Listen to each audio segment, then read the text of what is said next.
तो अभी जो है लिमिट का आगे का फॉर्मूला है। ये फॉर्मूला कहता है कि limit x tends to infinity, limit x tends to infinity 1+1/x का पावर x, ये जो आता है इसका आंसर e आता है, इसका आंसर ई आता है। तो यहाँ पे हम लोग जो इसको पहला इसको प्रूफ करने वाले हैं, हम लोग इसका प्रूफ करेंगे ये ई क्यों आता है और ई कैसे आता है, ई क्या है, ई ई क्या रिजेंबल करता है, ई क्यों डिनोट किया गया। ठीक है। तो हमको ये पता है कि 1/x जो है, 1/x जो है ये 1 से कम है, 1/x जो है ये 1 से कम है। और ये 1+1 का पावर x जो है, we will expand by this binomial theorem. हम लोग इसको बाइनोमियल थियरम से एक्सपांड करते हैं। तो बाइनोमियल थियरम एक बार रिकॉल कर लेते हैं। a+b, यहाँ पे a+b का पावर ना रिकॉल करके हम लोग x+1 का पावर n वाला रिकॉल करते हैं। तो ये फॉर्मूला कहता है NC0 x का power n plus NC1 x का power n-1 into 1, NC NC2 x का पावर n-2 1 स्क्वायर, और लास्ट में विल सी कि NCn 1 का पावर n जो कि 1 ही होता है। यही यहाँ पे अभी अप्लाई करेंगे, जो कि ये 1 की जगह x की जगह पे 1 है, तो यहाँ पे आएगा NC0 1 का पावर n, फिर NC1 1 का पावर n-1 मतलब 1/x, NC1 1/x, उसके बाद में NC2 1/x², फिर इस तरह से लास्ट वाला जो होगा वो आएगा NCn 1/x का पावर n। अगर मैं इसको अच्छे से लिखूं तो जो है मैं इसको इस तरह से लिख सकता हूँ कि 1, इसको 1 लिखूंगा। इसको ये जो NC1 है, NC1 इधर n जो है, n की जगह पे एक्चुअली x है, तो यहाँ पे मुझे हर जगह x लेना पड़ेगा। पहली बात तो ये मैंने गलती किया है, यहाँ पे हर जगह मुझे n ना लेकर के x लेना पड़ेगा, मुझे हर जगह x लेना पड़ेगा बिकॉज ये पावर x है। तो XC0, XC1, XC2 और XC x। अभी XC0 वही है, वो x का मतलब नेचुरल नंबर वाला ही काम कर रहे हैं हम लोग। तो XC0 इज 1। अब यहाँ पे ये भी क्वेश्चन हो सकता है कि इसकी क्या गारंटी है कि x is a natural number. लोग पूछ सकते हैं मुझसे कि x is a natural number, इसकी क्या गारंटी है। तो ये जो है x जो है नेचुरल नंबर ही होगा। क्यों होगा? क्योंकि हम लोग कॉम्बिनेशन लगा रहे हैं, कॉम्बिनेशन के लिए नेचुरल नंबर ही वैलिड है। हाँ, कॉम्बिनेशन के लिए फ्रैक्शन भी वैलिड है, लेकिन वो गामा फंक्शन में जाता है। गामा फंक्शन जो है वो इंजीनियरिंग के इंजीनियरिंग में बीटेक में सेकेंड ईयर में पढ़ाया जाता है। बीटा फंक्शन, गामा फंक्शन, वो ये वाला गामा होता है। वो ये एन गामा वाला आंसर आता है, उसमें भी फैक्टोरियल का आंसर आता है, लेकिन ये वाला गामा हम लिखते हैं। तो ये यहाँ पे हमें उससे कोई लेना देना नहीं। तो हम लोग नेचुरल नंबर का केस लेके चलेंगे। अच्छा, XC1, NC1 का आंसर n होता है, तो XC1 का आंसर ये x होगा, तो x × 1/x प्लस XC2, तो XC2 का आंसर होगा x × x-1/2 इंटू 1/x²। और ऐसे ही XCX जो होगा वो लास्ट में 1/x⁴n। अच्छा, ये जो है ना हम लोग इनफाइनाइट टर्म तक, मतलब हम लोग मान लेते हैं कि ये आगे तक जा रहा है, हम लोग रोक नहीं रहे इसको, क्योंकि एन एक्स जो है इन्फिनिटी तक जा रहा है, एक्स जो है इन्फिनिटी तक जा रहा है, तो हम लोग इसको बाद में इन्फिनिटी पे भेज देंगे। एक्स एक्स सी एक्स।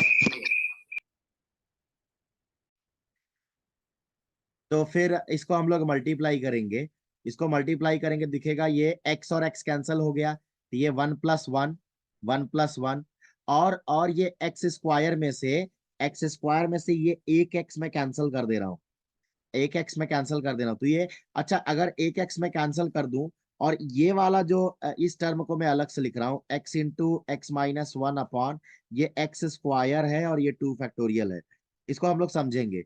एक ही एक्स यहाँ से कैंसिल हो गया। और इसको मैं अगर ऐसा लिखूं, x minus one upon x upon 2 factorial, तो ये मुझे दिखेगा 1 - 1 अपॉन एक्स का अपॉन 2 फैक्टोरियल।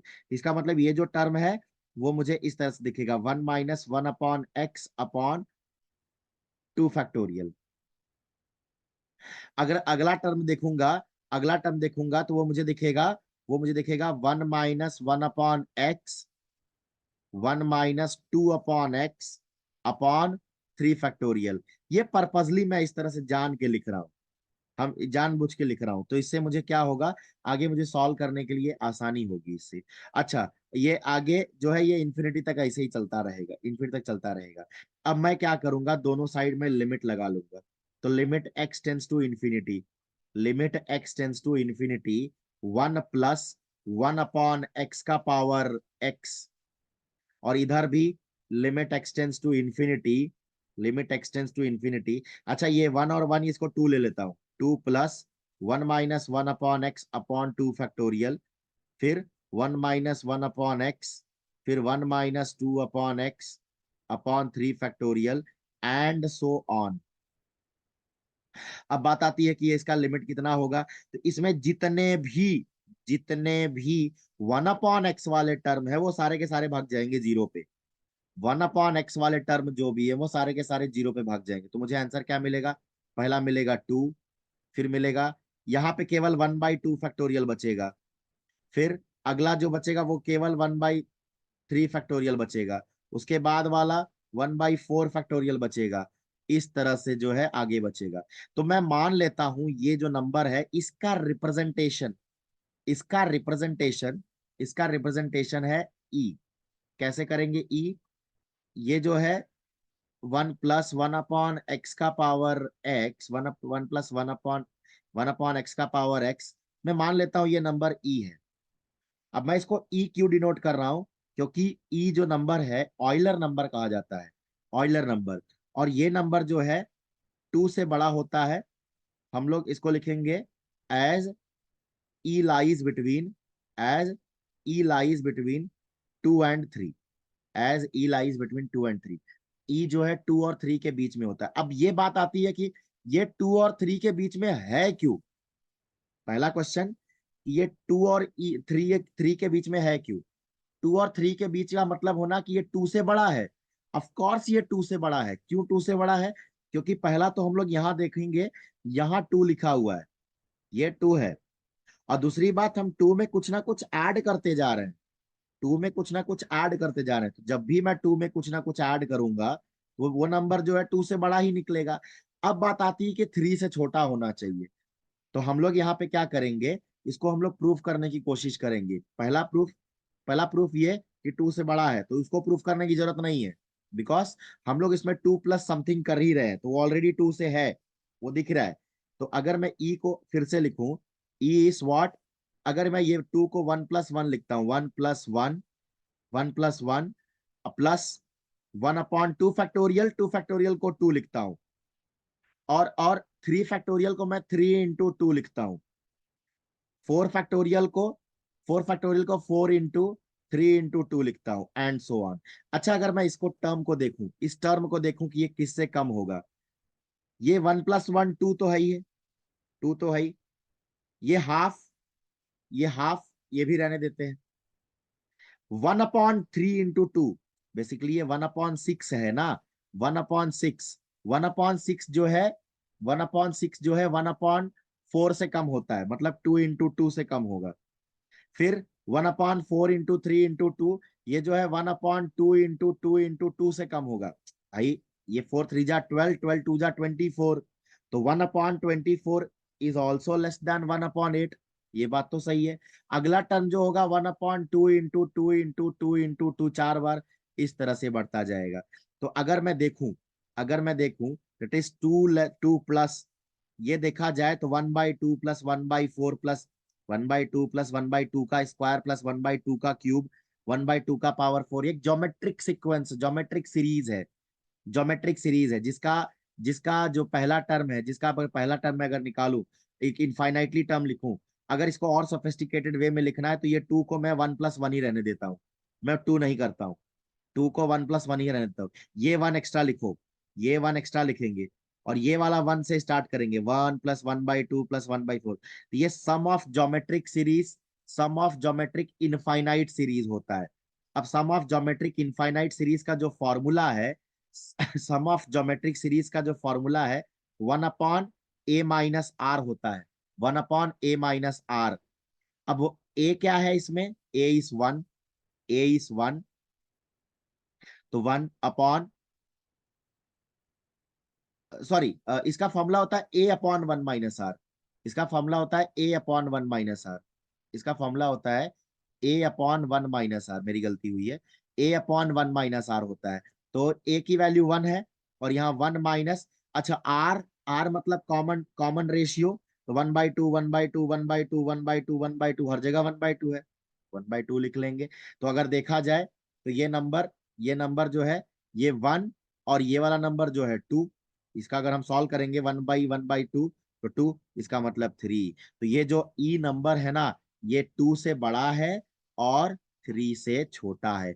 अब इसका अगर इसका देखा जाए कि एक्चुअल इसका वैल्यू कितना होगा, तो एक्चुअली जो ई का वैल्यू है अप्रोक्सीमेशन से निकाला गया है, एग्जैक्ट वैल्यू नहीं है ये, एग्जैक्ट वैल्यू नहीं है ये, इसी सीरीज से आएगा। कैसे आएगा, 1+1/2 + 1/2.2, ये 1.6, 1/6 + 1/24 प्लस, इन सबको अगर इन्फाइनेटली टाइम्स हम ऐड करते जाए, तो ये मान लिया गया कि ये 2.71828 करेक्ट टू 5 डेसिमल प्लेसेस हम लोग ले रहे हैं, करेक्ट टू 5 डेसिमल प्लेसेस ले रहे हैं। तो मेन थिंग जो है, हमने प्रूफ देखा कि ई का वैल्यू क्या होता है, ई का वैल्यू होता है 2.71। और हमने एक चीज क्या सीखा, हमने ये देखा कि limit x tends to infinity, x plus 1/x का पावर अगर x लिखा रहे तो इसका आंसर ई आता है। मैनिपुलेशन भी कभी कभी करना पड़ेगा, कभी कभी मैनिपुलेशन करना पड़ेगा, मैनिपुलेशन करेंगे कभी कभी तो हमें और समझ में आएगा कि इसमें क्वेश्चंस बनते हैं। जैसे यहाँ पे 5/x लिखा रहेगा, यहाँ पे 1 की जगह 5/x लिखा रहेगा, तो कैसे करना होगा, इस तरह के क्वेश्चंस मिलते हैं। अभी इसका एक कॉरोलरी है कि मतलब यहाँ 1 की जगह पे अगर कोई ए बैठा रहे तो क्या करेंगे, कॉरोलरी करेंगे। यहाँ पे कॉरोलरी कह रहा है कि अगर 1 की जगह पे कोई और बैठा है, ए बैठा है, बी बैठा है, सी बैठा है, ठीक है, मैं बैठा हूं, तो कॉरोलरी देखेंगे। तो limit x tends to infinity 1+a/x का पावर x क्या है। अब ये क्वेश्चन है कि क्या आएगा, तो क्या करेंगे इसमें, हम इसको इस तरह से लिखेंगे, limit x/a tends to infinity, x/a tends to infinity 1+a/x का पावर x/a का होल पावर a। अब ये बात आ रही है कि मैनिपुलेशन किया हूं, बस कुछ किया नहीं हूं, इसको क्या किया हूं, पावर के ऊपर बेसिकली मैं कर क्या रहा हूं, x/a × a, इसको मैं ऊपर लिख सकता हूं, वही काम हो रहा है यहाँ पे, x/a का पावर a। अब इसका इसका जो आंसर आता है, ये ऊपर वाले से देखा जाए, ये इधर इधर जो है, इधर 1 है, इधर 1 है, इधर 1 है, 1+1/x, तो इधर 1 है, इधर भी 1 है, इधर इधर 1/x है, तो इधर a/x का पावर 1x/a, तो वो वही काम कर रहा है। इसका और इसका लिमिट जो आएगा वो e आएगा। मैं इसको ऐसा लिख सकता हूँ, लिमिट लिमिट x/a का power a tends to infinity 1+a/x का पावर x/a का पावर a, तो ये e है, तो ये e का पावर a आएगा आंसर, ये जो है e का पावर a आएगा, ये पावर जो है e का पावर a आएगा। ओके, ऐसे ही अगर अगर हमें दिया जाए कि दूसरा कॉरोलरी है, उसका प्रूफ करने की जरूरत नहीं है, वो वैसे भी सॉल्व है। लिमिट x टेंस टू 0, अगर ये लिमिट x टेंस टू 0 है, 1+ x का पावर 1/x है तो भी इसका आंसर ई आता है। इसका आंसर जो है ई आता है। लिमिट एक्सटेंड्स टू 0, 1 + x का पावर 1/x लिखूंगा तो भी ये ई आता है। सॉल्व करने का तरीका वही है, 1/x को उसको लेकर के इंफिनिटी बना लो और वापस उसको सॉल्व करो तो ये उस फॉर्म में चेंज हो जाएगा, वो इस फॉर्म में चेंज हो जाएगा। इसको लिखने का बड़ा आसान तरीका है। एक्स कॉमन करके अगर हम करना चाहें तो बहुत आसानी से हो जाएगा, उसमें कोई दिक्कत नहीं है। आगे करते हैं। एक और कोरोलरी है। कोरोलरी ये है कि limit limit x tends to 0, logarithm of base a 1 + x upon x का आंसर कितना आएगा? इसका आंसर कितना आएगा? इसका आंसर जो आएगा वो आएगा log of e to the base a. E to the base a. हम लोग इसको सॉल्व करते हैं, हम लोग इसका आंसर सॉल्व करने की कोशिश करते हैं कि कैसे आता है। तो इसका प्रूफ देखेंगे। तो प्रूफ के लिए हम लोग लिखते हैं log of 1 + x to the base a upon x. तो मैं इसको लिख सकता हूँ 1/x into log of 1 + x to the base a. ठीक है, तो इसको अगर मैं ये 1/x जो है ना, इसको मैं ऊपर ले लेता हूँ इसके, तो क्या दिख रहा है? Log of 1 + x to the whole by power 1/x।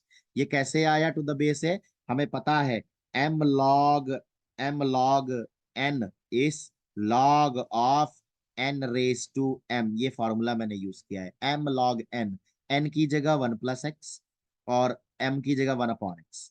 ठीक है, तो अब मैं क्या करूंगा, लिमिट जो है इसके ऊपर अप्लाई करूंगा। तो लिमिट एक्सटेंड्स टू 0 है, log of a of 1 + x whole upon x। तो इसकी वैल्यू जो आई थी वो आई थी log of limit x tends to 0, log of base a of 1 + x to the power 1/x। लेकिन हमने हमने एक जगह देखा था, हमने ये देखा था कि अगर log of F of x का अगर हम लिमिट निकालते हैं x टेंस टू a, तो log के अंदर लिमिट भाग जाता है। log of limit of x tends to a of f of x होता है। मतलब log बाहर लिमिट अंदर, log बाहर लिमिट अंदर। तो क्या करेंगे हम लोग, इसको लिमिट को चेंज कर लेंगे और ये इसका जो आंसर आएगा ये log ऑफ बेस a। और ये लिमिट जब अंदर चला जाएगा तो ये ऊपर वाला फॉर्मूला यूज करना होगा। कौन सा? लिमिट एक्सटेंड्स टू 0, 1 + x का पावर 1/x। ये वाला फॉर्मूला यूज करेंगे, लिमिट 1 + x का पावर 1/x, तो ये ई देता है। तो ये लॉग के अंदर ये लिमिट जो है लॉग से स्वैप हो जाएगा, लॉग इधर लिमिट इधर। तो जो है हमें आंसर मिलेगा ई मिलेगा। तो हमारे फाइनल आंसर जो आया वो मिला log of e to the base a. तो इसका एक कोरोलरी का कोरोलरी है। कोरोलरी के अंदर लिमिट है, मतलब ये जो बेस ए है, अगर बेस को मैं नेचुरल बेस ले लूं, अगर नेचुरल बेस ले लूं तो मतलब limit x tends to 0, logarithm of 1 + x to the base e whole upon x.